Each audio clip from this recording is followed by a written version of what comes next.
Hi guys, it's Brittany. I wanted to make a little video today about jet lag when you're traveling, how to deal with jet lag when you're traveling with a baby or a toddler. I'm going to give you the advice that you should follow, and then I'm going to tell you what we have done in our family traveling with my baby, who's now almost 2 years old. We've been traveling with him since he was 3 months old, and we never followed any of the traditional advice for jet lag, but it is really, really good advice. You should do this.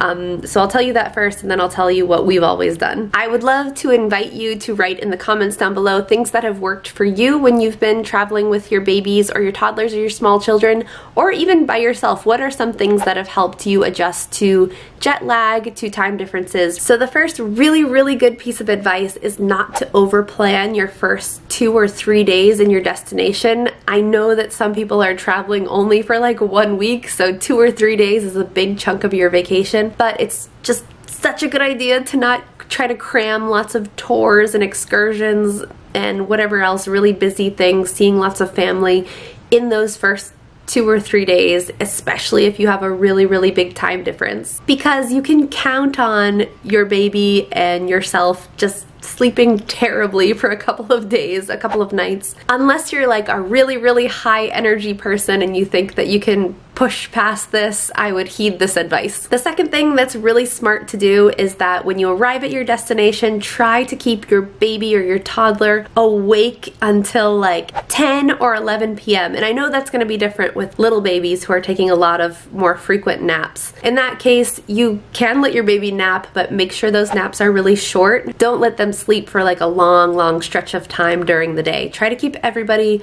awake during the day as much as possible, even if you're exhausted coming off a long trip, a lot of different flights. Just try your best when you arrive in your destination to stay awake until like 10 or 11 p.m. If you guys all fall asleep at like 5 p.m. or earlier, or even a little bit later, you'll all be wide awake at 2 a.m., 3, 4 a.m., and nothing will be open. You'll be wide awake, you'll be ready to go for the day, but nothing will be open. There'll be nothing for you to do, and then you'll be absolutely exhausted later on in the day when you're trying to have a good time on your trip. Another good tip that goes against everything in my soul and in my body as a mother and as a person is to wake your baby or your toddler up early. Wake them up earlier than they would normally want to wake up and get them out of the house, because this will help reset their body, help put them back on a normal schedule, and make sure they're sleepier when nighttime rolls around. If this video is helping you out, guys, please remember to like it down below. Thank you so much. This really helps me out, letting me know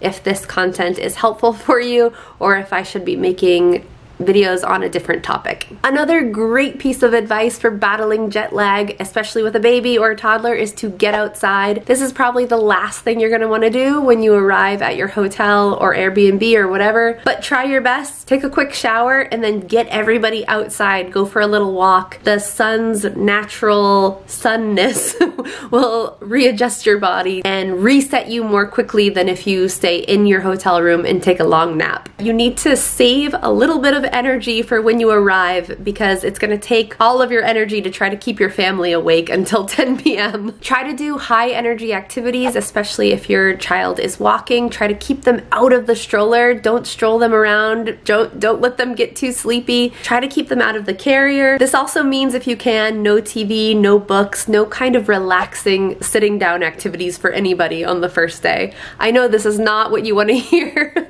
but this is how you battle jet lag quickly on your first day or your first or second day after arriving at your destination. Now, I know you might be saying, Brittany, you just told me to have a chill first few days, to not overplan my first few days, but there's a difference here. Overplanning your first few days is like having high tourist expectations, having high family expectations, having things that you need to go to that are going to be stressful for you.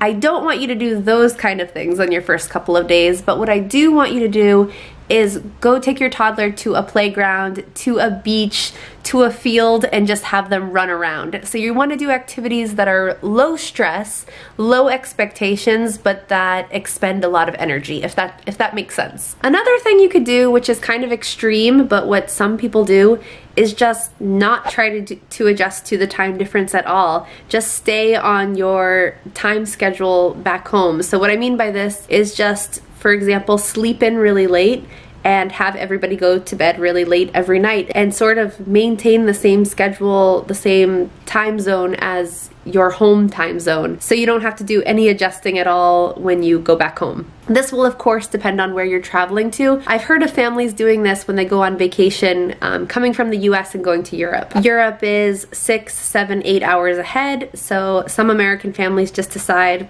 they're gonna be on a later schedule. Everybody will just go to sleep later, everybody will sleep in, and that works for them. So you can probably tell by now that this is gonna mean some grisly first couple of days of acclimating to your new time zone. It's not gonna be easy. You might wanna keep in mind that this usually isn't a good time to stay with friends or to stay in close quarters with family members or people that don't have kids or maybe just don't understand your situation, because depending on your baby's temperament, depending on how they're doing, how they're feeling, you might just want to be like in your own space for a couple of days. So if you're planning on staying with friends and family, maybe for the first day or two when you arrive, it's a good idea to get a hotel room or an Airbnb. Now, the way that we've dealt with jet lag in our family is not using any of the advice that I just talked about. What we've done is basically sleep when our son is sleeping, because I just don't have the energy, I don't have the excess energy that it takes to be able to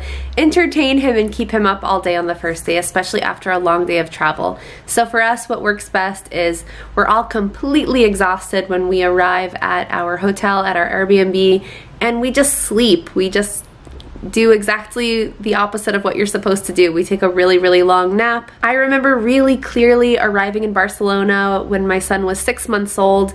Him and I just laid on the bed and we took a really long nap. It was the afternoon and I think we slept until like 11 or 12 midnight, and then we were wide awake for the rest of the night. And it was fine because for us, we didn't overplan for the first few days. In fact, we've been really, really lucky, really, really privileged and fortunate to not have our trips be really short. We usually do what's called slow travel, so we go somewhere for a month or 2 or 3 at a time, and we're only able to do this because my husband and I both work mostly remotely. For a lot of people, for most people, I would say this isn't going to be an option for you, and you will have to implement or try to implement some of the jet lag tricks if you do want to get on a normal schedule wherever it is you're traveling. Don't forget to let us all know what jet lag hacks you have in the comments down below. Thank you so much for watching this video, and I will see you in my next one.